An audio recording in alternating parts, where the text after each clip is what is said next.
என்ன செய்யாது, பேசாது. சில பேர் பாத்தீங்கன்னா தன்னை பத்தியே பேசுவாங்க.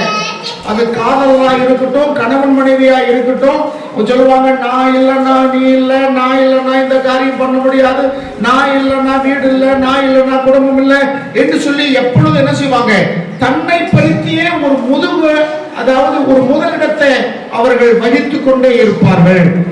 அப்படிப்பட்டவங்க கிட்ட என்ன இல்லை, உண்மையான அன்பு இல்லை. ஏனென்றால் அன்பும் தன்னை என்ன செய்யாது, புகழாது. அடுத்து அன்பு இருமாப்பாய் இருக்காது. இருமாப்பான நான் சொன்னதுதான் செய்யணும்.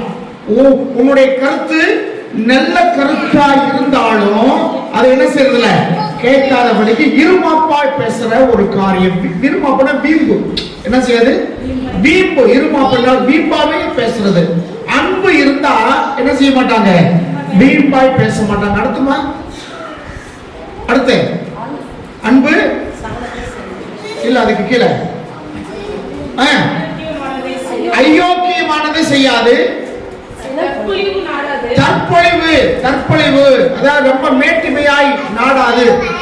எனக்கு இந்த காரியத்துல ஏதாச்சும் இருக்கா, என்னை புகழ்ந்து பேசுவாங்களா, என்னை மேன்மைப்படுத்தி பேசுவாங்களா, எந்த இடத்துக்கு போனாலும் என்னதான் என்ன செய்யணும், பெருமைப்படுத்தி பேச வேண்டும் அப்படின்னு எதிர்பார்ப்பு இருந்துச்சுன்னா அவங்ககிட்ட என்ன இல்லை, அன்பு இல்லைன்னு அர்த்தம். அப்புறம்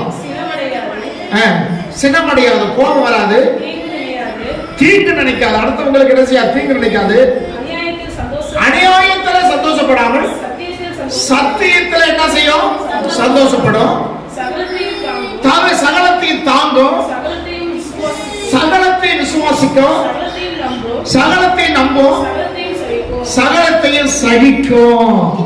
சகலத்தை என்ன செய்யுமா, சகிக்கும். ஆண்டவர் மேல லவ் இருந்தா, ஆண்டவர் மேல அன்பு இருந்தா, ஆண்டவர் நிமித்தம் வரக்கூடிய பாடுகளை நாம் என்ன செய்வோம், சகிப்போம். அப்ப அன்பு என்பது பரிமாற்றம்.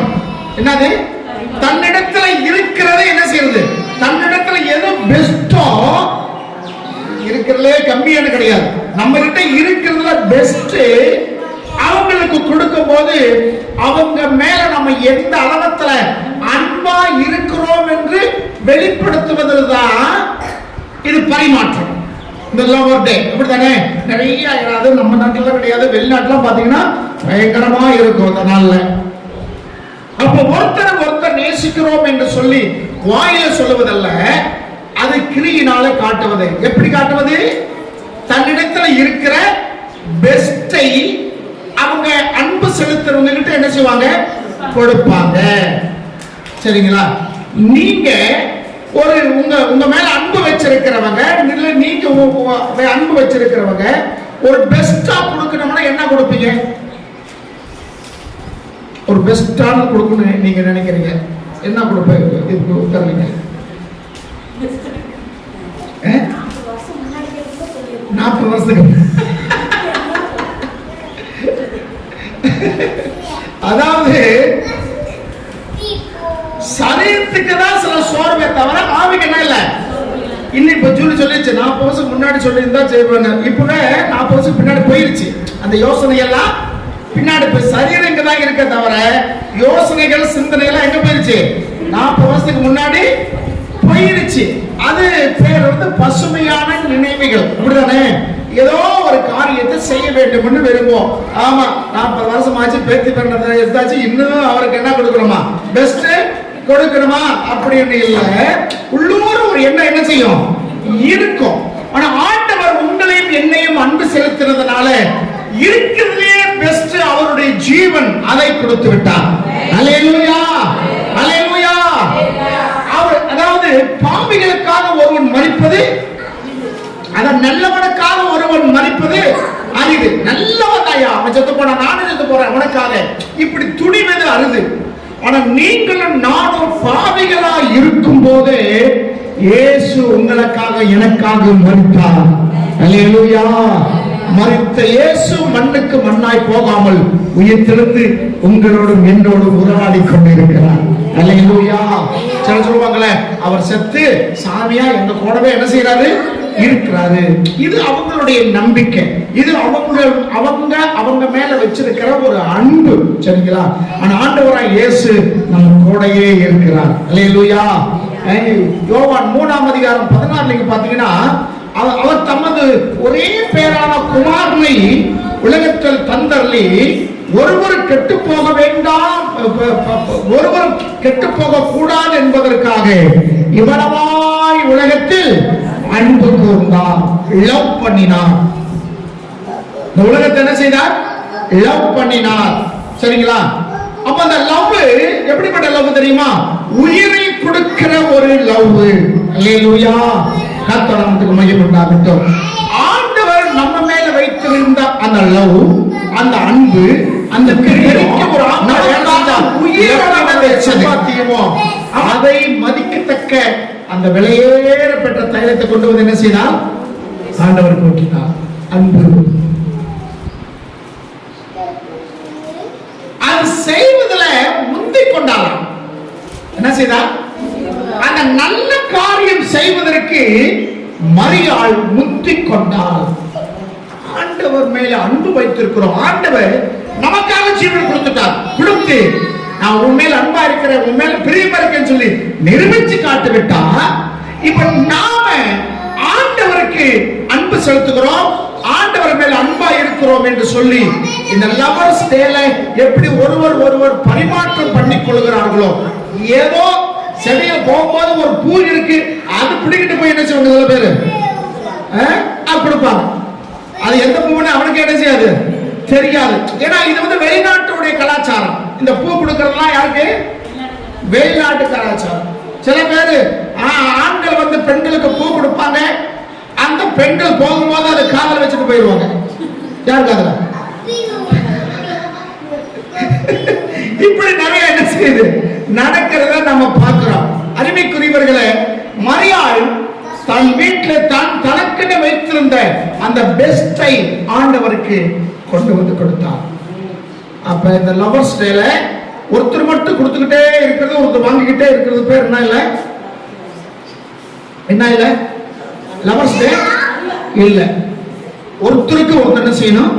வேறது நீங்க ஒருவருக்கு ஒருவர் அன்பு கூறுங்கள்.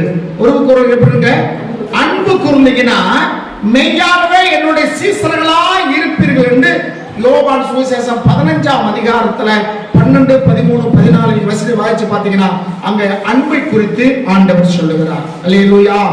இந்த நாளில ஆண்டவர் நம்மளை பார்த்து கேள்வி கேட்கிறார். வேதத்துல பேதுரு சொல்லக்கூடிய மனிதனை பார்த்து ஆண்டவர் 3 காரியங்களை கேட்டார். இன்றைக்கு அது நமக்கு பொருந்துமா என்று இந்த வேளையில பார்க்க போகிறோம். எல்லாம் எடுத்துக்கொள்ளுங்க. யோவான் சுவிசேஷம் 21ஆம் அதிகாரம், யோவான் சுவிசேஷம் 21ஆம் அதிகாரம் 15ஆம் வசனத்திலிருந்து 17ஆம் வசனம் முடிய எல்லாம் எடுத்துக்கொள்ளுங்க. ஒருவர் வாசிங்க. Thank you Jesus. சீக்கிரமா. அவர்கள் போஜனம் பண்ணின பின்பு இயேசு சீமோன் பேதுருவை நோக்கி, யோனாவின் குமாரனாகிய சீமோனே, இவர்களிலும் அதிகமாய் நீ என்னிடத்தில் அன்பு கூறுகிறாயா? இவர்களிலும் அதிகமாய் என்னில் அன்பு கூறுகிறாயா? இந்த சபையில இருக்கிறவர்களிலும் நீ என் மேல் அன்பு கூறுகிறாயா? உன் குடும்பத்தில் இருக்கிறவர்கள் அவர்களில் நீ என்னை அதிகமாக அன்பு கூறுகிறாயா? உன்னுடைய கிராமத்தில் இருக்கிற அநேகர் இருக்கிறாங்க, அவர்களிலும் நீ என்னில் அன்பு கூறுகிறாயா என்று ஒரு கேள்வி உங்களிடத்துல இந்த அன்பின் நாளில ஆண்டவர் கேட்கிறார். சரிங்களா? பேதுரு கிட்ட ஆண்டவர் கேட்டாரு, இவர்களிலும் நீ என்னிடத்தில் என்னிடத்தில் அன்பா இருக்கிறாயா என்றார். அதற்கு பேதுரு, ஆம் ஆண்டவரே, உம்மை நேசிக்கிறேன் என்பதை நீர் அறிவீர். ஆண்டவர் கேட்டது, நீ என்னில் அன்பா இருக்கிறாயா என்று கேட்கிறார். இவன் என்ன சொல்லிருக்கணும்? ஆமா, உங்க மேல அன்பா இருக்குன்னு சொல்லணும்.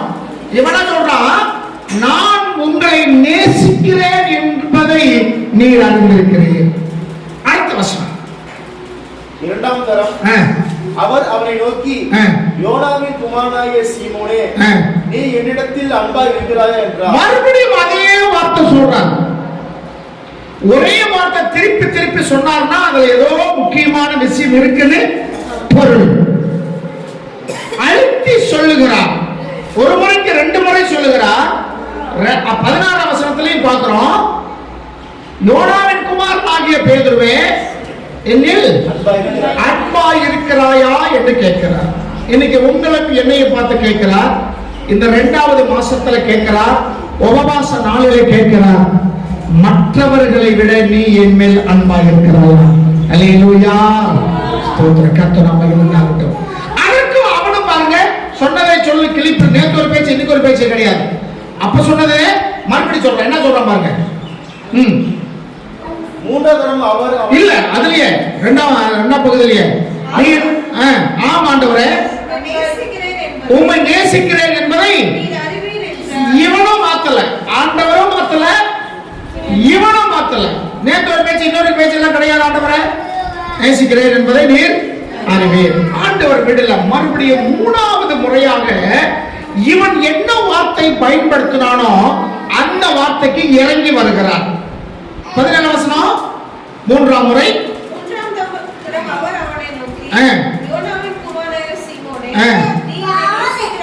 நீ என்னை நேசிக்கிறாயா என்றார். கடந்த 2 வசனம் பாத்தீங்கன்னா, என் மேல் நீ அன்பாய் இருக்கிறாயா என்று கேட்கிறார். பேதுரு என்ன சொன்னா, உம்மை நேசிக்கிறேன். அன்பாய் இருக்கிறாயா என்று கேட்டால் இவன் சொல்றான், நான் உன்னை நேசிக்கிறேன். இப்ப 3வது முறை கேட்கும் போது இவன் சொன்ன வார்த்தைக்கே ஆண்டவர் இறங்கி வந்துட்டாரு. யோனாவின் குமாரனாகிய சீமோன் பேதுரு, என்னை நீ நேசிக்கிறாயா என்று கேட்ட உடனே இவனுக்குள்ளாக ஒரு மாற்றம் வருகிறது. அதுக்கு என்ன சொல்றாங்க,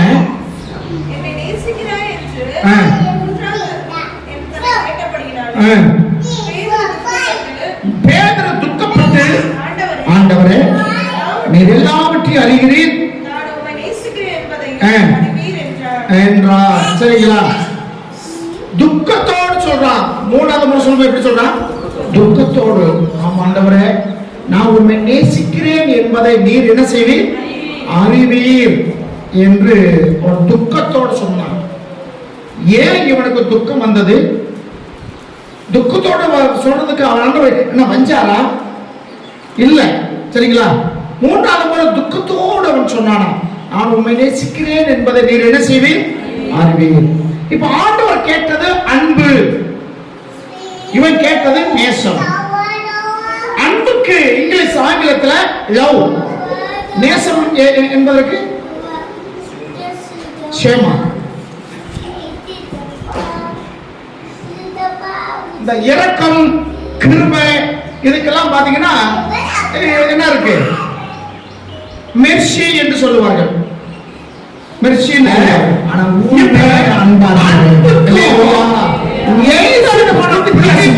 எதிர்பார்க்காதது, அதுக்கு பேர் அன்பு. அதுக்கு பேரு அன்பு. ஹீப்ருவில அகாப்பே என்று சொல்லுவார்கள். அகாப்பே என்றால் எதிர்பார்ப்பு இல்லாதது அன்பு. இந்த அன்பு நமக்குள்ள வந்தாதான் ஆண்டவர் நிமித்தம் சகலத்தையும் சகிக்கும், சகலத்தையும் நம்பும், சகலத்தையும் என்ன செய்யும்?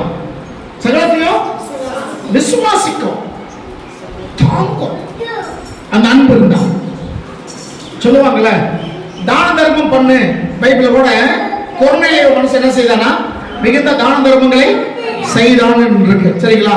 தான தர்மங்கள் இன்னைக்கு வெளியில் இருக்க ஜனங்களை பாத்தீங்கன்னா ஒரு எச்சிக்கை கூட காக்கா வரட்ட மாட்டாயா? ஒரு தான தர்மமே இவங்கிட்ட என்ன, இவங்கிட்ட இல்ல. ரொம்ப கஞ்சம் முடிச்சவன், அவனுக்கு என்ன வேணாலும் செய்வான். ஆனா மற்றவங்களுக்கு என்ன செய்ய மாட்டான்? ஒரு தான தர்மம் இல்லாதவன், ஈனா இரக்கம் இல்லாதவன், என்னென்னமோ வார்த்தைகள் போட்டு சொல்லுவாங்க. இப்ப தான தர்மங்கள் சொல்றோம்ல, இந்த தானத்துக்கும் தர்மத்துக்கும் வித்தியாசம் இருக்கிறது. அன்புக்கும் நேசத்துக்கும் எப்படி வித்தியாசம் இருக்கிறதோ, தானத்துக்கும் தர்மத்துக்கும் வித்தியாசம் இருக்கிறது. சரிங்களா? தான தர்மம் ரொம்ப கொஞ்சம் சேர்த்து சொல்லுவாங்க. தான தர்மங்கள் பண்றாங்க, நிறைய தான தர்மங்களை பண்றாங்க அப்படின்னு சொல்லுவாங்கல்ல. கேள்விப்பட்டீங்களா இல்லையா? தானம் என்றால் என்ன, தர்மம் என்றால் என்ன? தானம் வேறு, தர்மம் வேறு. தானம் என்றால் அர்த்தம் வேற, தர்மம் என்றால் அர்த்தம் அர்த்தம் வேற. தெரிஞ்சுக்க சொல்லுங்க, தானத்துக்கும் தர்மத்துக்கும் என்ன வித்தியாசம்? தெரியலையா? தானம் என்பது இதை நான் செஞ்சா இது எனக்கு கிடைக்கும், ஒரு எதிர்பார்ப்பு, அதுக்கு பேர் தானம். அதாவது நிறைய தானம் எல்லாம் கொடுக்குறாங்க. நேர்த்தி கடன் சொல்லலாம், தான செட்டில்மெண்ட், எதிர்பார்ப்பு தான செட்டில்மெண்ட் இருக்கு. இந்த பட்டாவில் பிள்ளைகள் பேர் என்ன செய்வாங்க, எழுதி வைப்பாங்க. தான செட்டில்மெண்ட் அதுக்கு பேர், தான பத்திரம். தானம் என்று சொன்னால் எனக்கு பிறகு இது இவருக்கு போய் சேரும். என்னுடைய மனைவிக்கு, அதாவது எனக்கு பிறகு என் மனைவிக்கு பிறகு இந்த சொத்து நான் யார் பேருக்கு எழுதி வைக்கிறேனோ அவங்களுக்கு என்ன செய்யும், சரி, ஒரு எதிர்பார்ப்பு எனக்கு பிறகு என்று சொல்லி. தானம் என்பது அது. தர்மம் என்பது பிரதிபலனை எதிர்பார்க்காது. சொல்லுவாங்களா காந்தி கணக்கு எழுதிட்டு சொல்லுவாங்களே, என்ன கணக்கு எழுதிட்ட, காந்தி கணக்கு. தர்மம் என்பது பிரதிபலனை எதிர்பார்க்காம செய்வது தர்மம். தானம் என்பது பிரதிபலனை எதிர்பார்த்து செய்வது. அன்பு என்பது பிரதிபலனை எதிர்பார்க்காதது. நேசம் என்பது பிரதிபலனை எதிர்பார்ப்பது. நான் உன் மேல் நேசிச்சா நீ என்ன நேசிக்கணும், நான் இது கொடுத்தா நீ எனக்கு இது கொடுக்கணும். ஆண்டவர் பேதுருகிட்ட எதிர்பார்த்தது அன்பை எதிர்பார்த்தார், அதாவது எதிர்பார்ப்பு இல்லாதது. அந்த அன்பை எதிர்பார்த்தார். அவன் சொல்றான், நேசிக்கிறேன் ஆண்டவரே. என்ன செய்கிறேன், நேசிக்கிறேன். இது எங்க இந்த சம்பவம் நடக்குது என்று சொல்லி பாத்தீங்கன்னா, இயேசு மரித்து மூன்றாவது நாள் என்ன செஞ்சிட்டாரு, உயிர் தெழுந்து விட்டார். உயிர் தெழுந்த பிறகு முதல் ஞாயிற்றுக்கிழமை யாருக்கு தரிசனமாகிறார், ஆண்டவர் மரியாளுக்கு தரிசனமாகிறார். அதன் பிறகு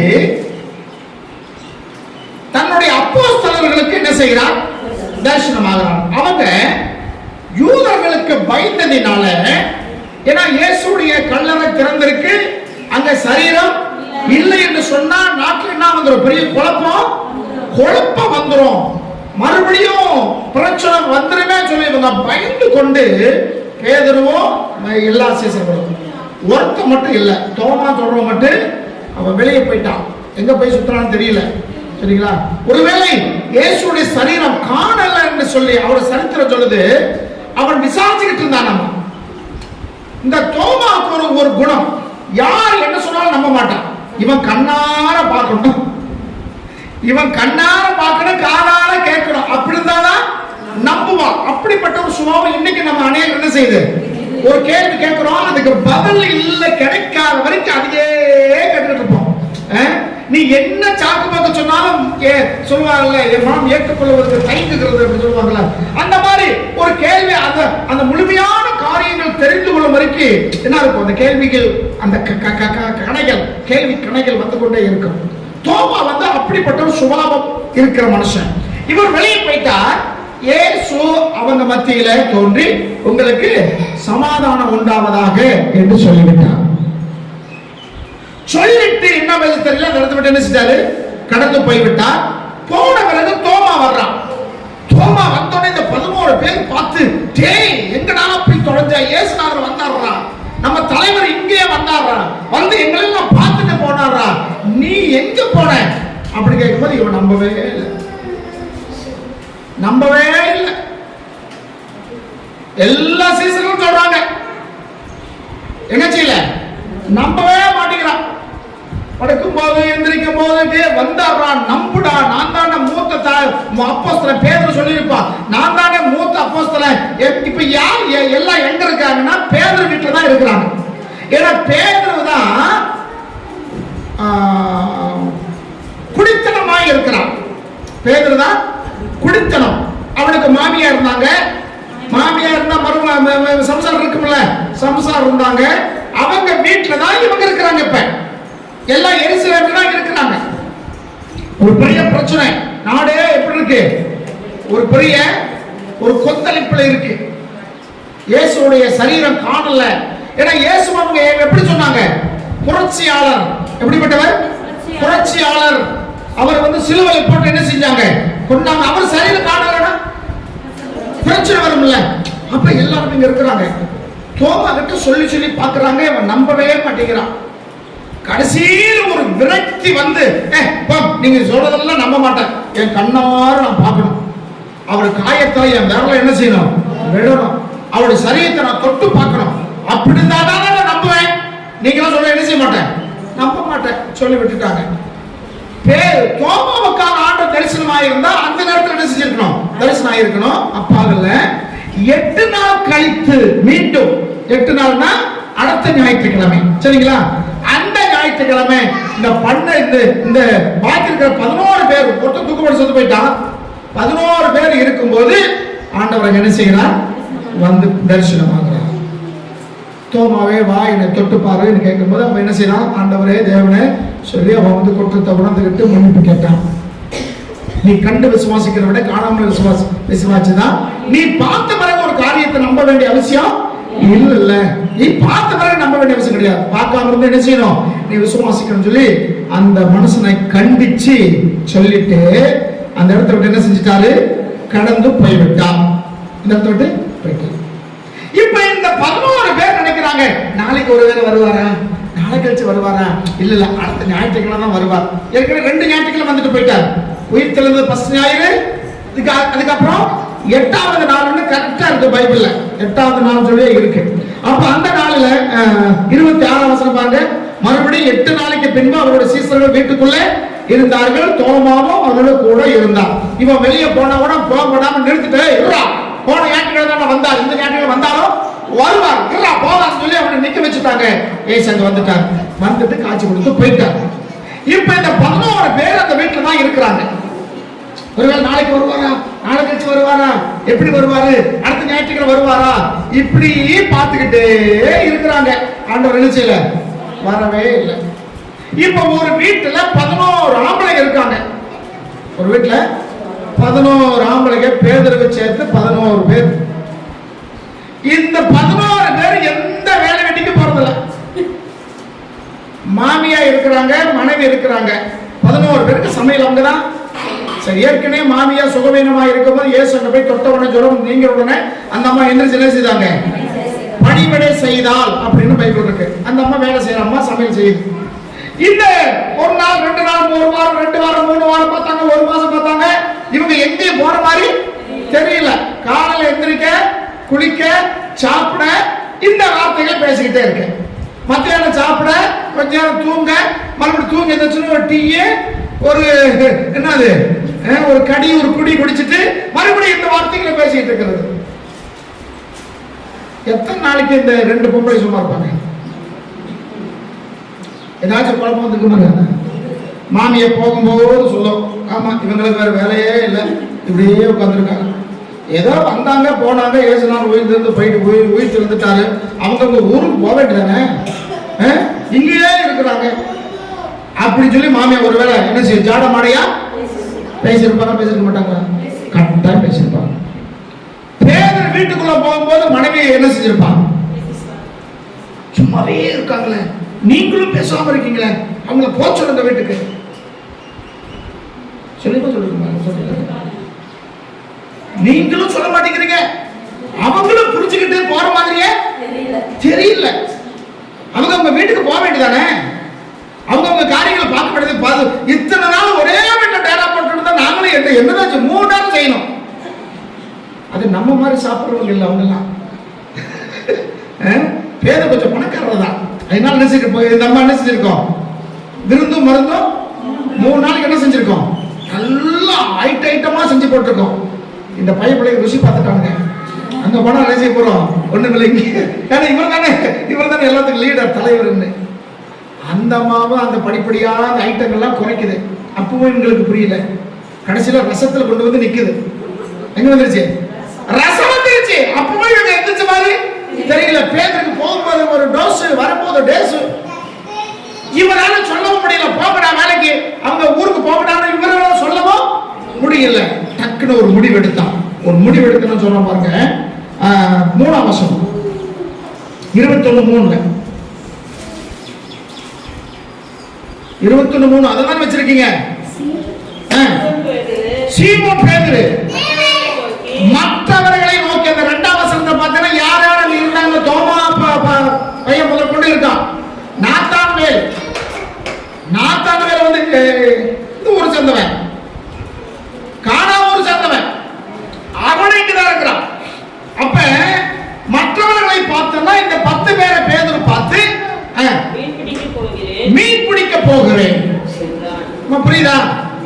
எங்க போறேன்? நீங்க போகணும்னு சொல்லல, நான் என்ன செய்யறேன்? ஏன்னா பேதருக்கு தொழில எதுதான்? குலத்தொழில், மீன் பிடிக்க. அவங்க அப்பா காலத்துல இருந்து அவங்க மீன் தான், அவங்க அப்பா தான் வியாபார, அத மீன் வியாபார சங்கத்துடைய தலைவரா இருந்தாராம். நான் மீன் பிடிக்க போகிறேன். அப்படியாச்சும் இவங்கெல்லாம் போவாங்க. நான் போற மீன் பிடிக்க சொன்ன உடனே இந்த 10 பேர் என்ன சொல்றாங்க பாருங்க. அதற்கு அவர்கள் நாங்களும் உடனே வருகிறோம் என்றார்கள். இதுதான் எதிர்பார்த்தாங்க. இதுதான் மனைவியும் அத்தையும் என்ன செய்தாங்க, மாமியாவும் எதிர்பார்த்தாங்க. நாங்களும் போட வருகிறோம். புரிஞ்சுக்கிடுச்சு. இவரை போனா நம்ம என்ன தனியா இருக்கிறதுக்கு முடியாதுல்ல, நாங்களும் போகிறோம். ஆனா இந்த நாத்தான் மேலுக்கோ மற்றவங்களுக்கோ மீனுக்கு அவங்களுக்கு சம்பந்தமே இல்ல. அவங்க ஊர்ல கடலே கிடையாது. மீன் பிடிக்கிற பழக்கம் அவருக்கு இல்ல. ஒவ்வொரு வேலை செஞ்சுட்டு இருந்தவங்க தான். காணா ஊர்ல எல்லாம் என்ன கிடையாது, கடல் இல்ல. நாத்தான் மேலுக்கு இந்த மீன் பிடிக்கிறதுக்கு என்ன சம்பந்தமே இல்ல. ஏதோ அவர் போறாரு, அவரோட நாமளும் போவோம்.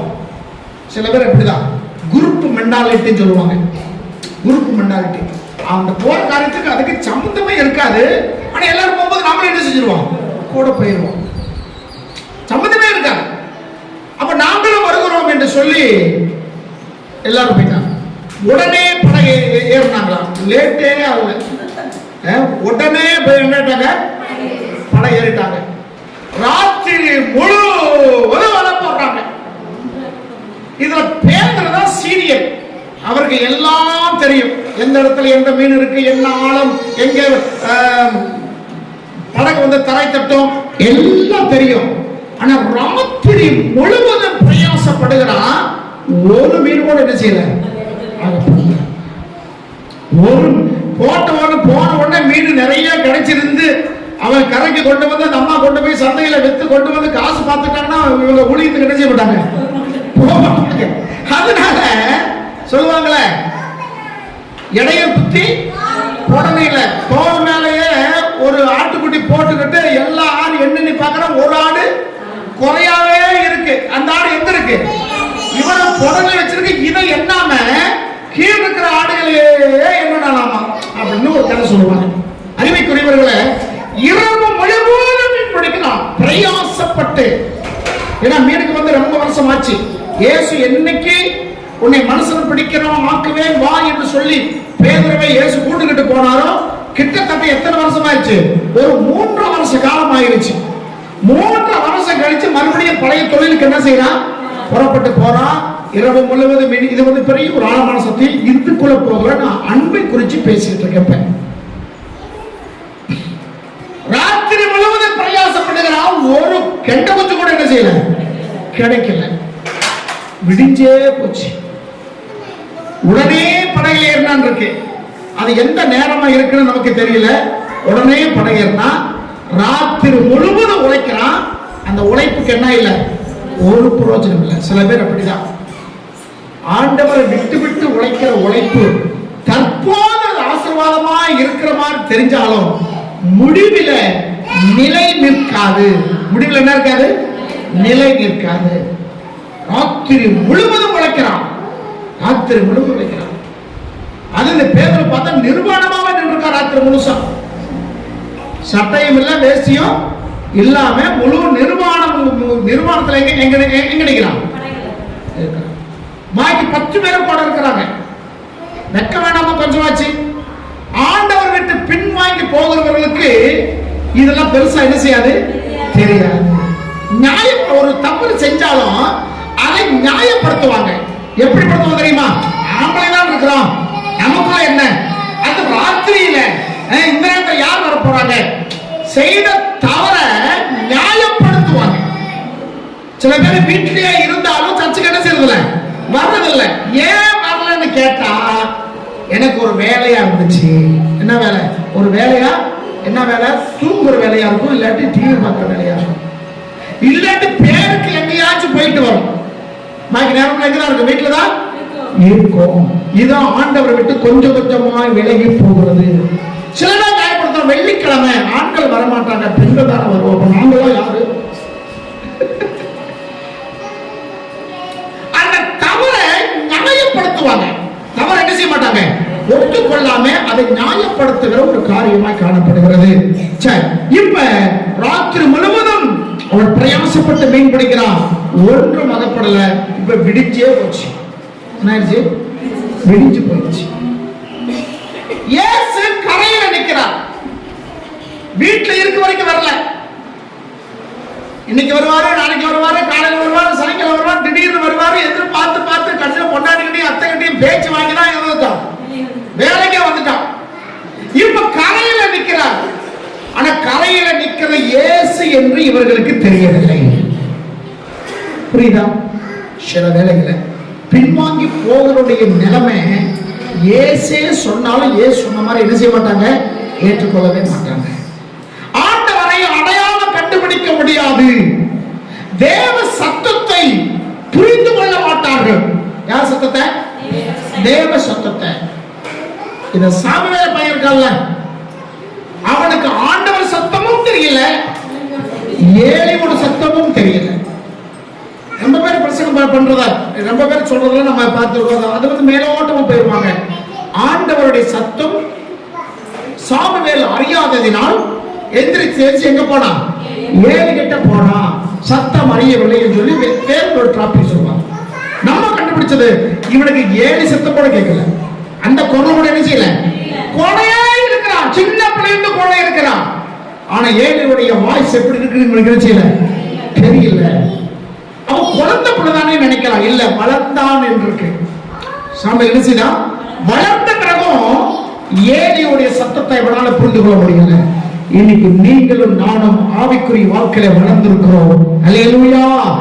தேவ சத்தம் என்னதென்றும், தேவனை விட்டு பிரிக்கிற பிசாசுடைய சத்தம் என்னதென்றும் புரிந்து கொள்ள வேண்டும்.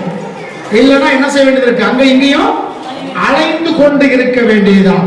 நீயும் தூக்காம தூங்குற அந்த வயசானவரையும் தூங்க விடாம சும்மா போய் எழுப்பிக்கிட்டு இருக்க வேண்டியது, வேற வழியே கிடையாது. இப்ப இயேசு கரையில நின்று அவங்களை கூப்பிடுறார். எப்படி கூப்பிடுறாரு தெரியுமா? பிள்ளைகளே. எப்படி கூப்பிடுறாரு? பிள்ளைகளே, சாப்பிடுறதுக்கு எதையாச்சு இருக்கா? இன்னைக்கு நல்ல வார்த்தை தானே, பிள்ளைகளே சொல்றது நல்ல வார்த்தை தானே. நம்ம நினைக்கிறீங்க அது அர்த்தம் என்னன்னா,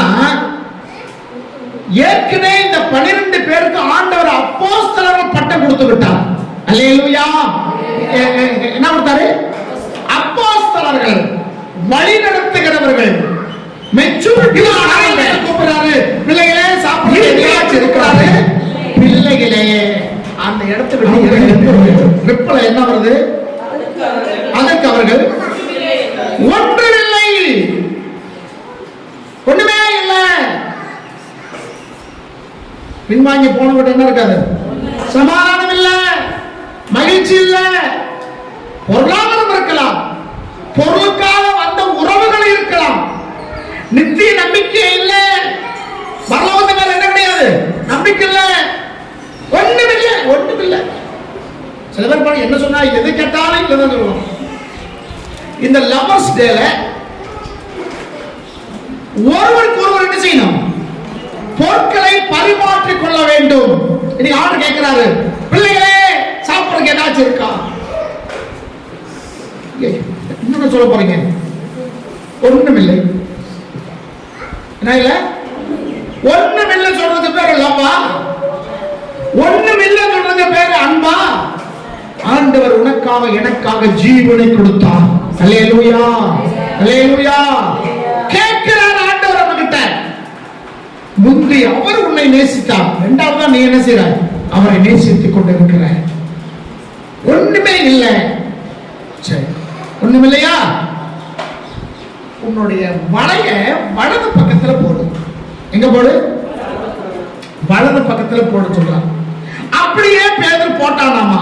கொஞ்சம் யோசிச்சு பாருங்க, கரையில் நிக்கிறவர் யாருன்னு இவங்களுக்கு தெரியாது. அவருக்கு இந்த மீன் பிடிக்கிற தொழில் செய்கிறவரா, எந்த வேலை செய்யற தெரியல. இயேசுவே இவங்களுக்கு என்ன செய்யல, தெரியல. பேதர் எப்படிப்பட்டவன்? பரம்பரையா மீன் பிடிக்கிறவன்.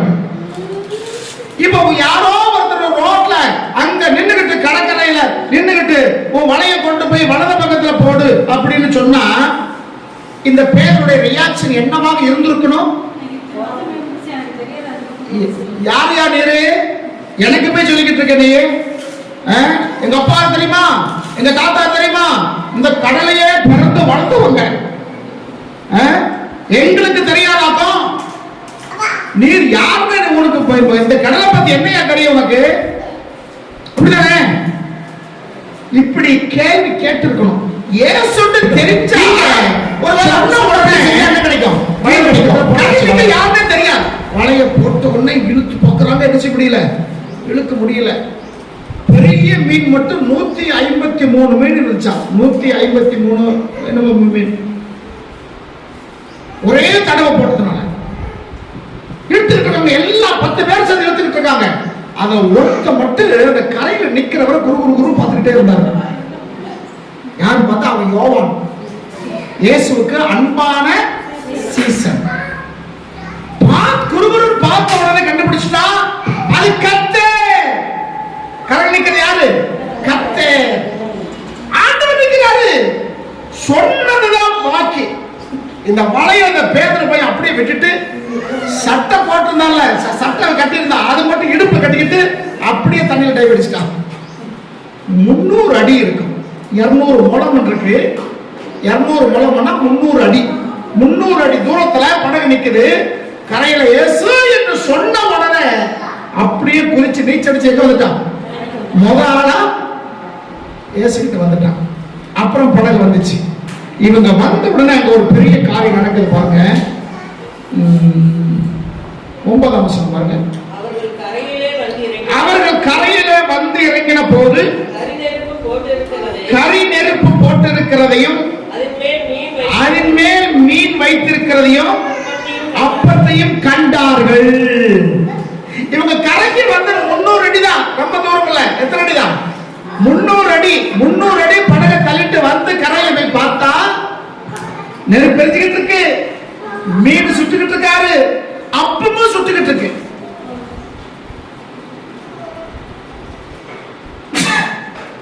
அப்ப இதை வச்சுக்கிட்டு எதுக்கு கேட்டார் ஆண்டவரங்க? பிள்ளைகளே, சாப்பிடுறதுக்கு எதையாச்சும் இருக்கா? புரியுதா? இவங்க கரைக்கு வந்து உடனே பார்த்தா அடுப்பு எரிஞ்சுக்கிட்டு இருக்கு, மீன் சுட்டுக்கிட்டு இருக்கிறாரு, அப்ப வேற சுட்டுக்கிட்டு இருக்காரு. இத்தனை வச்சுக்கிட்டு கேட்கிறாரு. பிள்ளைகளை உங்ககிட்ட ஒரு எதிர்பார்க்கிறார். என்ன செய்யறாரு? ஆமா, வானம் பூமி அண்ட சராசரம் எல்லாம் கர்த்தருடையது.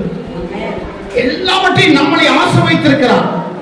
இந்த ஆசீர்வாதத்தை கொடுத்துட்டு நீ எதையாவது எனக்கு கொடுக்க வேண்டும் என்று கர்த்தர் கேட்கிறார். அல்லேலூயா. கரிநெருப்போடு ஏற்றிக்கிட்டு பார்த்து ஒருத்தர் கேள்வி கேட்கல. என்னாண்டவரை நீங்களே இவ்வளவு வச்சுக்கிட்டு எங்ககிட்ட கேட்டீங்க? உங்ககிட்ட இல்லையா? என்ன நக்கல் பண்றீங்களா? ஒருத்தரும் கேட்க, ஏன்னா அது கர்த்தர் என்று அடையாளம் கண்டு கொண்டார்கள். ஆண்டவரை பெசலச்சு பாருங்க. என்னதான் அவர் நமக்கு கொடுத்தாலும் நம்ம கிட்ட இருந்து சில எதிர்பார்க்கிறார். வாசிங்க, அது கீழே இருக்கிற வாசிங்க. நோக்கி நீங்கள் இப்பொழுது பிடித்த மீன்களில் சிலவற்றை கொண்டு வாருங்கள் என்றார். சீமோன் பேதுரு படகில் ஏறி 153 பெரிய மீன்கள் நிறைந்த வலையை கரையில இழுத்தால் இத்தனை மீன்கள் இருந்தும் வலை தெரியவில்லை. இங்க மீனும் அப்பமும் வெந்துகிட்டு இருக்கு. ஆண்டவர் சொல்றாரு, உன்னுடைய உழைப்பிலிருந்து ஏதாவது எனக்கு கொடுங்க. அல்லேலூயா. இது நான் உங்களுக்கு கொடுக்கிறது. உன்னுடைய உழைப்பு இருக்குல்ல, நீங்க பிடிச்ச மீனை சிலவற்றை என்ன செய், எடுத்துட்டு வா. சொன்ன உடனே அவன் தான் அங்கிருந்து நீச்சடிச்சு வந்தது அவன் தான். கேள்வி கேட்டதுக்கு இல்லன்னு சொன்னதும் அவன் தான். இப்ப மீன் கொண்டு வாப்பா சொன்ன உடனே ஏறி படகுல ஏறி 153 பெரிய மீன். அது எவ்வளவு பெருசு தெரியல, பெரிய மீன் இருந்த மலையை இழுத்துக்கிட்டு அப்படியே வர்றான். அப்ப அதுலயும் சிலவற்றை என்ன செய்யிருப்பாங்க, இதுல சுட்டு இருப்பாங்க. அப்ப தேவன் ஒரு ஆசீர்வாதம் கொடுக்கிறார். நம்முடைய உழைப்பிலிருந்து சிலவற்றை எதிர்பார்க்கிறார். அல்லேலூயா, அல்லேலூயா. உன்னுடைய உழைப்பிலிருந்து நீ கர்த்தருக்கு கொடுக்கிறத 1000 மடங்கு தேவன் ஆசீர்வதிக்கிறவர். ஆமென். இம்மையிலையும் மறுமையிலையும் தேவன் நம்மளை ஆசீர்வதிக்கிறவராக இருக்கிறார். அதுதான் லவர்ஸ் டே. ஒருத்தருக்கு ஒருத்தர் என்ன செய்கிறது, பரிமாற்றம் கொள்ளுவது. தேவன் நம்ம நேசித்தார், நாம் அவரை நேசிக்கிறோம். அவர் நமக்காக எல்லாவற்றையும் செய்தார். போன சங்கீத வாச்சமில்ல, எனக்காக யாவையும் செய்து முடிக்கிற கர்த்தர். ஒரு இடத்துல பாத்தீங்கன்னா செய்து முடிக்கிற கர்த்தர் இருக்கும், இன்னொரு இடத்துல எனக்காக யாவையும் செய்து முடித்த கர்த்தர். அல்லேலூயா. நமக்காக எல்லாவற்றையும் செய்ய என் ஆண்டவர் முடியும், செய்து முடித்திருக்கிறார். அவர் சிலுவையில தொங்கும்போது எல்லாம் முடிந்தது, உங்களுக்காக நான் என்னென்ன செய்யணுமோ எல்லாவற்றையும் செய்து முடிச்சிட்டேன் அப்படின்னு ஆண்டு சொல்லுகிறார். இப்ப அவங்களுடைய உழைப்பிலிருந்து ஆண்டவர் கேட்டு வாங்குறார். வாரி இறைத்தும் விருத்தி அடைவோர் உண்டு, பிசினித்தன பண்ணியும் தரித்திரம் அடைவோரும் உண்டு. அழகான வார்த்தை. கண்ணீரோடு விதைக்கிறவன் கம்பீரத்தோட இருப்பான். அந்த விதையை எடுத்துட்டு போகும்போது அவனுக்கு கஷ்டம், நம்ம போட போறோமே, திருப்பி வருமா, மழை பெய்யுமா, மழை பெய்யாதா, இது மறுபடியும் நம்ம கைக்கு வருமான்னு அழுதுகிட்டே போவானாமா. ஆனா அது விளைந்த பிறகு பயங்கர மகிழ்ச்சியோடு வீட்டுக்கு கொண்டு வருவான். அல்லேலூயா. இதுதான் சிறுக விதைக்கிறவன் சிறுக இருப்பான், பெருக விதைக்கிறவன் பெருக இருப்பான். கர்த்தருக்கு நம்முடைய உழைப்பிலிருந்து கர்த்தர் சில காரியங்களை எதிர்பார்க்கிறார். சரிங்களா? கொண்டு வந்தாச்சு. கொண்டு வந்தோன்னே இப்ப என்ன ஆயிருச்சு? ஏசாவை நோக்கி வாருங்கள், போஜனம் பண்ணுங்கள் என்றார். அவரை கர்த்தர் என்று சீசர்கள் அறிந்ததின்படினால் அவர்கள் ஒருவனும் நீர் யார் என்று கேட்க துணியவில்லை. 13ஆம் வசனம். அப்பொழுது இயேசு வந்து அப்பத்தையும் மீனையும் எடுத்து அவர்களுக்கு கொடுத்தார். இவர் சாப்பிடல, யாருக்கு? இதான் அன்பு.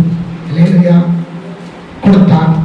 14ஆம் வசனம். இயேசு மரித்தோர்ந்து எழுந்த பின்பு தம்முடைய சீசர்களுக்கு அருளின தரிசனங்களில் இது மூன்றாவது தரிசனம். மூன்றாவது தரிசனம். முதல் தரிசனம் எங்க? வீட்டுல, முதல் ஞாயிற்றுக்கிழமை.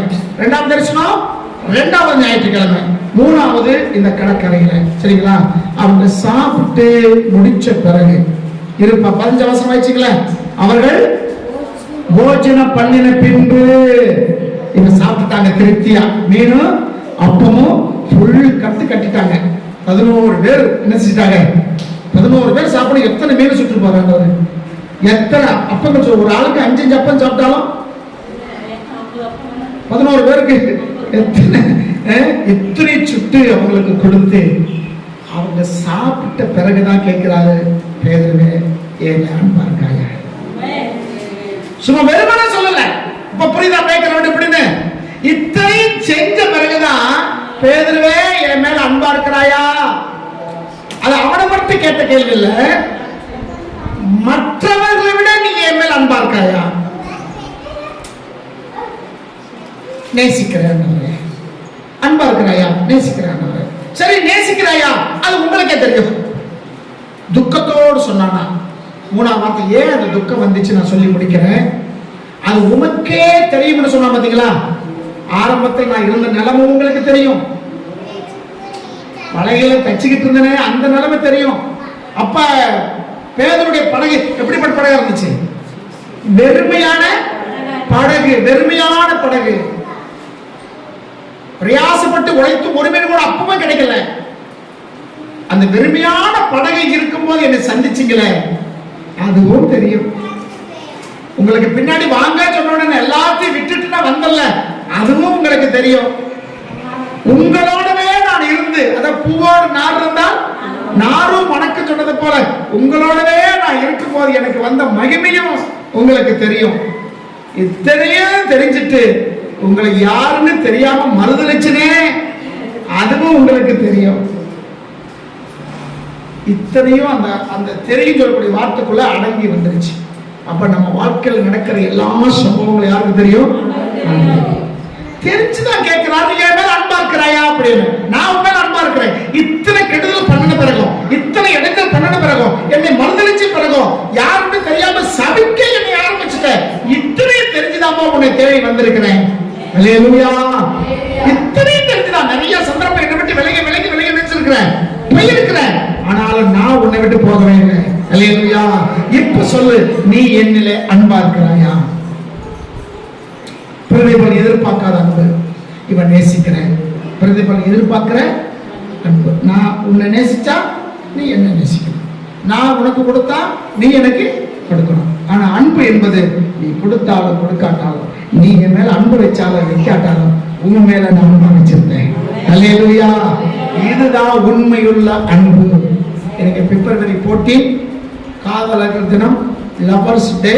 ஒருவருக்கு ஒருவர் ஏதாவது என்ன செய்வாங்க, சில காரியங்களை பரிமாற்றிக் கொள்ளுகிற இந்த நாளில் இயேசு நம்மிலே அன்பு வைத்தார். இவ்வளவாய் உலகத்தில் என்ன செய்தார், அன்பு கூர்ந்தார். இந்த அன்பில பயம் இல்லை. அன்பு என்ன இல்ல, அதாவது 1 யோவான் எடுங்க, ஒரே வசனம் வாய்ச்சி முடிச்சிருவோம். 1 யோவான் புஸ்தகம், 1 யோவான்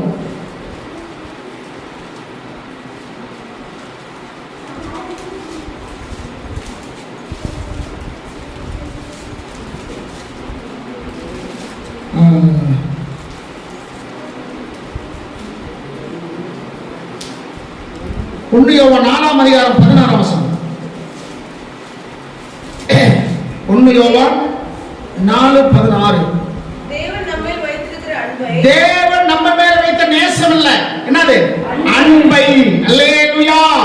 தேவன் நம்ம மேல வைத்த அன்பை நாம் அறிந்து விசுவாசித்து இருக்கிறோம். தேவன் நம்ம மேல வச்சிருந்த அன்பை என்ன செஞ்சிருக்கிறோம், அறிந்திருக்கிறோம். என் ஆடுகள் என் சத்தத்தை அறிந்திருக்கும், என் ஆடுகளை நானும் அறிந்திருக்கிறேன். ஒருவர் என்ன சொல்றது, இது பேர் வந்து புரிந்து கொள்ளுதல். என்ன சொல்றாரு, அறிந்திருக்கிறோம். தேவன் அன்பாகவே இருக்கிறார். அன்பா இருப்பார்ல, அன்பாகவே இருப்பார். நீங்க எந்த அளவுக்கு நேசிச்சாலும் சரி, வெறுத்தாலும் சரி, அவர் நம்ம மேல வைத்த அன்பு என்ன செய்யாது, மாறவே மாறாது. அம்மாவுக்கு பிள்ளைகள் கஞ்சி ஊத்தலனாலும், செலவுக்கு காசு கொடுக்கட்டாலும், அவங்க பணக்காரங்களா இருந்தாலும், எங்கேயோ இருந்தாலும், அம்மா மனசு என் பிள்ளை எங்க இருந்தாலும் அவன் எனக்கு கொடுக்கறானா கொடுக்கலையோ அதை பத்தி பிரச்சனை இல்லையா, அவன் எனக்கு இருக்கணும், நல்லா இருக்குன்னு சொல்லுவாங்கல்ல. ஒரு மாம்ச ரீதியில் இருக்க தாயே அப்படி சொல்லுவேன்னா, ஆண்டவர் சொல்றாரு, ஆண்டவர் எப்படி இருக்கிறாரு, அன்பா இருப்பார்ல, அன்பாகவே இருப்பார். சரிங்களா? 8:18 வசனம் பாருங்க. அன்பிலே என்ன இல்ல, பயம் இல்ல. பூர்ண அன்பு பயத்தை புறம்பே. உன் எதிர்காலத்தை குறித்து உனக்கு என்ன வராது, பயம் வராது. காரணம், நீ ஆண்டவர் மேல அன்பு வச்சிருக்கிறபடினால அந்த அன்பு பயத்தை புறம்பே தள்ளும். உன் எதிர்காலத்தை குறித்தோ, கணவனை குறித்தோ, மனைவி குறித்தோ, பிள்ளைகளை குறித்தோ, பேர பிள்ளைகளை குறித்தோ, எதிர்கால திட்டங்களை குறித்தோ என்ன செய்ய மாட்டேன், பயப்படவே மாட்டேன். ஏன்னா ஆகாயத்து பட்சிகளை பாரு, அது போஷிக்க, அது என்ன செய்யறதில்ல, விதைக்கிறதில்ல, அறுப்பதில்ல, போய் பீரோல சேர்த்து வைக்கிறதோ இல்ல. அவைகளுக்கு பிழை போட்டுகிற ஆண்டவர் நமக்கு பிழை போட்டுவார். அல்லேலூயா. சொல்லப்பட்ட அன்பு என்ன செய்யணும், பயப்படுகிறவன் அன்பில பூர்ணப்பட்டவன் இல்ல. அதுக்கு 19, அவர் முந்தி நம்மிடத்தில் அன்பு கூர்ந்தபடினால் நாமளும் அவரிடத்திலே அன்பு கூற கடவோம். முந்தி அவர் நம்மிடத்தில் அன்பு வைத்திருந்தார். சரிங்களா? அதனால நாமளும் எப்படி இருப்போம், அன்பா இருப்போம். அன்பு தன்னை புகழாது. அன்பு எல்லாத்தையும் என்ன செய்யும், சகிக்கும், எல்லாவற்றையும் சகிக்கும். இந்த அன்பு நம்ம எதிர்காலத்தை பயத்தை புறம்பே தள்ளக்கூடியதா இருக்கிறது. ஆண்டவர் பேதுரு பார்த்து கேட்டார், பேதுருவே, என்னில மற்றவங்களை விட அந்த 11 பேர் இருக்கிறாங்க, அதை தனியா கூட்டு போய் பேசினாலும் பிரச்சனை இல்லை. இப்ப எல்லாத்துக்கும் முன்னாடி கேட்கிறாரு, இவங்களை விட நீ என்னை அன்பாக்கிறியா? அவன் ஒருத்தர் இன்னொருத்தனுக்கு வந்து, ஆண்டவரே அப்படி எங்களை பார்த்து நீ கேட்கல, அவனை மட்டும் அப்ப நாங்க மட்டும் உங்க மேல அன்பு இல்லையா அப்படின்னு ஒரு பையில நினைச்சல பார்த்திருக்கல. அப்ப அவங்களுக்கு எல்லாம் தெரியும், இவனுடைய விஷயம்லாம் யாருக்கு தெரியும்? ஏன்னா ஆரம்பத்தில் வந்தது நான் சொன்னல, இந்த விஷயம்லாம் யாருக்கு தெரியும்? அவங்களுக்கும் தெரிஞ்சதுனால இவன் வார்த்தை சொல்ல முடியல. உங்களுக்கே தெரியும், பழைய தூக்கி ஆண்டவர் வேலையை ஓகே. நம்ம சபையில எத்தனை பேர் இருந்தாலும் ஆண்டவர் நம்மளை பார்த்து பர்டிகுலரா கேட்கிறாரு, நீ மற்றவங்களை விட என் அன்பா இருக்கிறாயா? உன்னோட குடும்பத்தில் இருக்கிறவங்களை விட நீ என்னை மேல அன்பா இருக்கிறாயா? இது வந்து தனிப்பட்ட முறையில கேட்கிற ஒரு கேள்வி. திடீர்னு கேட்கல, பசியா இருந்தவங்களுக்கு ஆகாரத்தை கொடுத்து ஒரு பெரிய அற்புதத்தை செய்து அந்த அற்புதத்தின் முடிச்ச பிறகுதான் என் மேல அன்பா நீயே வச்சிருக்கிறாயா? இப்ப எப்படிப்பட்ட இயேசு? உயிர்த்தெழுந்த இயேசு. உயிர்த்தெழுந்துட்டார், செத்து மரித்து உயிர்த்தெழுந்தார். அதிகாரம் உடையவராய் இருந்தாலும் அதிகாரத்தை அவர் பயன்படுத்தாமல் அன்பா கேட்டாரு, நீ அங்க அன்பா இருக்கிறாயா? நம் ஆண்டவர் எப்பொழுதும் அதிகாரத்தோடு நம்மளை பார்க்கறதில்ல, அன்பாய் பார்க்கிறார்.